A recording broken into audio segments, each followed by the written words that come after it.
You know, we go through life, and in this day and age, you can see the old path, but the destruction and things that are overgrowing, that are not good, come in.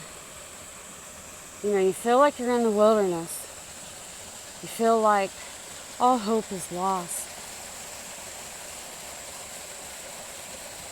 You know, having faith and hope that surpasses all understanding. It's like hearing the waterfall. You can hear it, but you can't see it. But then when you come with a little water and a little trickling down, and then it turns into a flood of water that flows from the belly. And then you get the pool of water where you bring healing to your soul. And you feel the fire burning in your bones, making that healing, washing you clean. You know, and then you go to these gentle creeks where you're learning, starting to understand. It prepares you for the trail ahead that is not usually taken. You see, the wide path goes to destruction, but the narrow path, going through life, trying to struggle to overcome and depend on God and not by our own strength. Sometimes we get little resting places and we take another step like walking. And then you climb the hardest part is the very last part to come to the full stature and measure. And it's by God's mighty power when you see your journey and the testimony that can reach and touch others. You know, we go through life, we see other people struggling, and many people take that for selfish gain, and they beat them down, not realizing the beam that's in their own eye. And we just have a speck because we turn to the Father and we strive by His mighty hand to deliver us, not our own. We can't put our strength in man's right hand.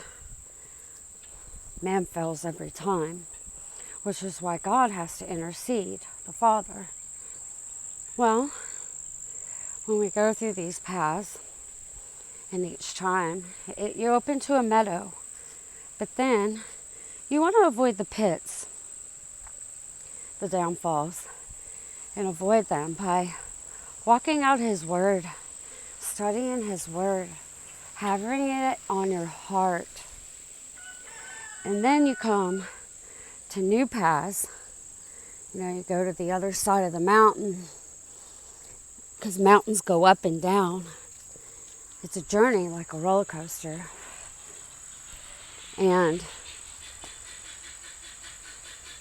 on these journeys we learn and gain wisdom and understanding that bring us beside the still waters, the living water. That brings life. You know, the waters can be destruction, wiping something clean. And in Latin, tabula rasa means clean slate, wiping the slate clean.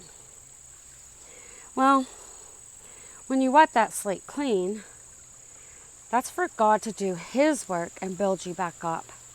Not for you to do it for your own selfish, filthy lucre, which we see today. So, you know, I was thinking about how Christianity has a flag. And that flag has the white for purity and holiness that's unto God.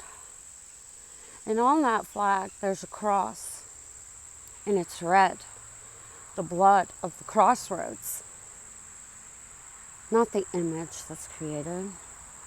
These crossroads is where you have the wide path or the narrow path.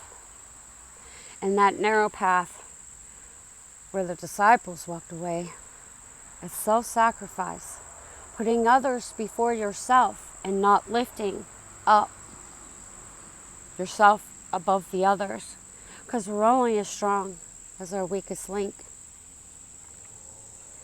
I came to this realization of how, that blood at the crossroads, people were seeking and longing for that love and peace of God. But it's their blood on that white purity. And those who like to claim they are church, well, the church is not built with hands. That's just a building. And a lot of these buildings are built with untempered mortar. It's built off the backs of the church, the false prophets. When you use it for your own selfish gain and try to lift people up and say, all you have to do is believe and ask and it'll be given to you.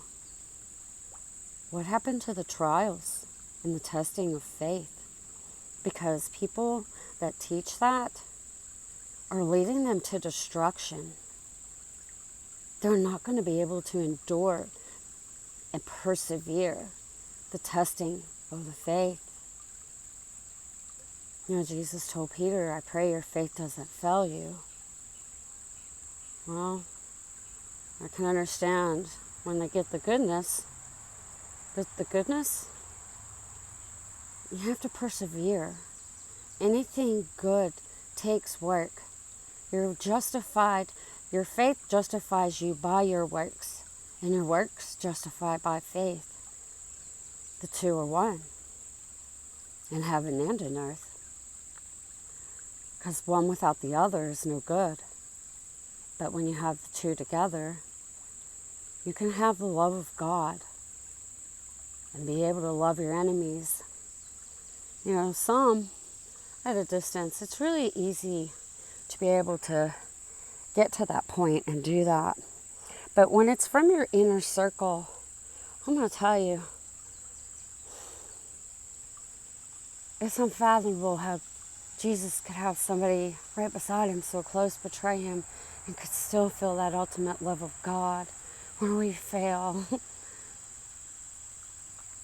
It's just hard to comprehend that. You want to build up these walls and get numb. You can't feel. And praying for the love of God so you can help them. But it's their free will to accept or reject. Just as Judas. His guilt got to him. And he destroyed himself. Nobody did it for Judas. Judas saw the truth. And it was more than he can bear. Just as Cain, where he slew his brother Abel, the innocent blood. These whitewashed tombs, those white flags, they bear that red cross, but it's on the backs of others' blood, not their own. Doing the will of the Father and putting others' needs and helping them before you help yourself. You have to help yourself, don't get me wrong. The Bible says, no man hated his own flesh. But you have to love yourself, not in arrogance, but that you want to take care of yourself. Because you can't help someone else clean up till you clean up yourself.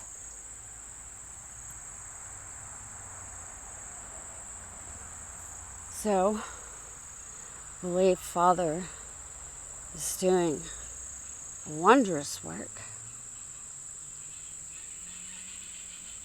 Sometimes you can't see the details when you're just wanting the meat and potatoes of what's good. But you can't see the fine details that shows his mighty glory. You know, the temple was built very intricate detail, and it took time for that. So something quick. And I believe what God has in planned for us is way more than we can ever even realize.